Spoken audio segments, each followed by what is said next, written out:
There is a song which says, do not make a frown, because every time you make a frown, do not let it stay. Gently turn it upside down to drive the frowns away. Ayaw pagkusmod, no? Every time you make a frown, do not let it stay. Ayaw padayon na. Sige ka kusmod-kusmod, ayaw ipadayon. Gently, sa hinay-hinay, turn it upside down, baliha, and change it to a smile. Because it says there, nobody loves a frowning face. Why naigugma sa magkusmod? Nobody loves a frowning face. Now, it is a song which says, every time you make a frown, do not let it stay. Gently turn it upside down to drive the frowns away. Nobody loves a frowning face. Change it to a smile.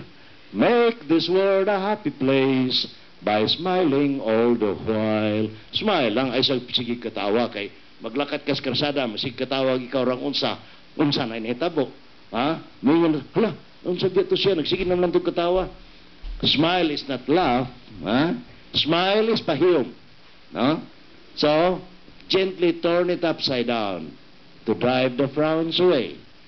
Now, kung malipayon ta, there is a saying, you frown, be sad, and you will be alone.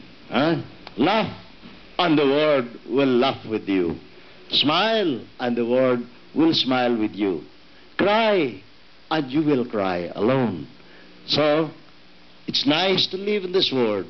Make this world a happy place. Transform it. Kung lisod ang panginabuhi, transform it. Because we are having that capacity of a Filipino to be adapted to our own environment. We can adapt. That is one of our strengths.